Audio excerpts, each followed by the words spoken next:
Hello बच्चों, मैं वीरेंद्र देवांगन आपका अपना क्लास केमिस्ट्री क्लास में बहुत बहुत स्वागत करता हूं। आज हम बात करने वाले हैं हाइब्रिडाइजेशन के एक स्पेशल टाइप के बारे में जिसको हम कहते हैं sp3 हाइब्रिडाइजेशन। आप लोगों ने पढ़ा होगा मीथेन किससे बनता है, कौन से संकरण से बनता है। तो ये sp3 संकरण से बनते हैं जो कि एक महत्वपूर्ण हाइब्रिडाइजेशन है।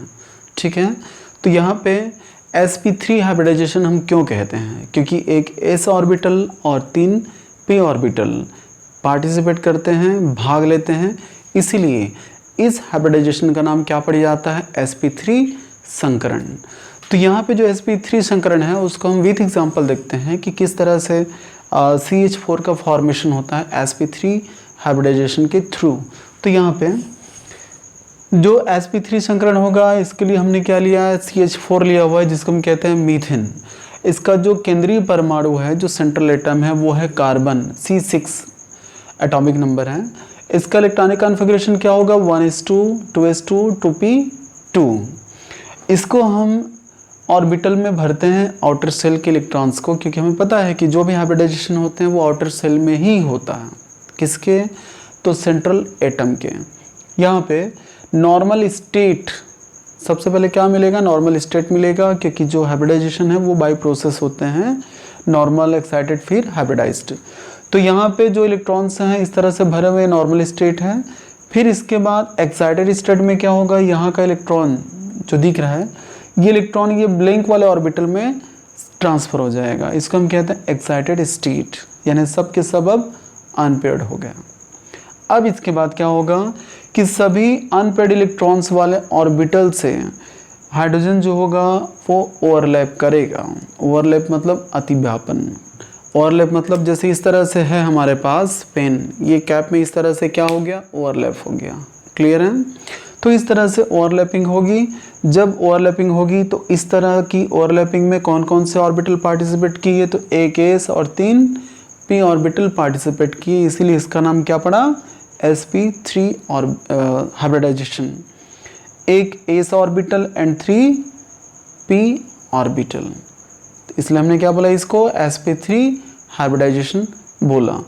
अब यदि sp3 हाइब्रिडाइजेशन होते हैं, किसी भी मॉलिक्यूल के बनने में sp3 हाइब्रिडाइजेशन यूज़ होते हैं, तब वहाँ पे मॉलिक्यूल का जो स्ट्रक्चर बनेगा, जो उसका शेप बनेगा, वो टेट्राहेड्रल बनता है, बिल्कुल इस तरह से।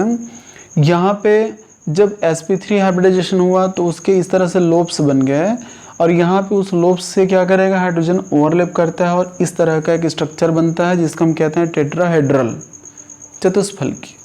ठीक है। अब ये जो टेट्राहेड्रल स्ट्रक्चर बनते हैं इसमें एंगल कितने का बनेगा, CH के बीच में एंगल बनेगा 109 डिग्री 28 मिनट। यहाँ पे कार्बन हाइड्रोजन के बीच में सिग्मा बॉन्ड है। यहाँ पे हमें पता है कि जो हाइब्रिडाइजेशन में भाग लेते हैं हमेशा सिग्मा बॉन्ड बनाते हैं। सिग्मा पाई के बारे में मेरे वीडियो है, उसको आप देखिएगा। अब यहाँ पे जो कार्बन है उसके पास एक भी lone pair of electron presence नहीं है, सब के सब अनपेयर्ड इलेक्ट्रॉन है, इसीलिए इसका जो स्ट्रक्चर है वो डिस्टर्ब नहीं होता है। sp3 हाइब्रिडाइजेशन जब भी होगा तब क्या बनेगा, टेट्राहेड्रल बनेगा, यदि इनके पास सारे इलेक्ट्रॉन अनपेयर्ड फॉर्म में है तो। अब जब भी टेट्राहेड्रल बनेगा एंगल कितने का रहेगा, 109 डिग्री 28 मिनट्स। लेकिन इस तरह के हाइब्रिडाइजेशन में जो कैरेक्टर होंगे s ऑर्बिटल और p ऑर्बिटल का, वो कितना होगा, तो s का होगा 25% एंड p का क्या हो जाएगा, 75% पार्टिसिपेशन होता है इस हाइब्रिडाइजेशन में। ठीक है। तो ये हुआ sp3 हाइब्रिडाइजेशन। इसमें याद रखना है कि sp3 हाइब्रिडाइजेशन क्यों कहते हैं, क्योंकि एक s और 3 p ऑर्बिटल पार्टिसिपेट करते हैं। इसके लिए बेस्ट एग्जांपल CH4 हैं। और जब भी इस तरह के हाइब्रिडाइजेशन होते हैं, यदि lone pair of electron presence नहीं है सेंट्रल एटम में, तो हमेशा टेट्राहेड्रल स्ट्रक्चर बनेगा इस तरह का और एंगल बनेगा 109 डिग्री 28 मिनट्स का।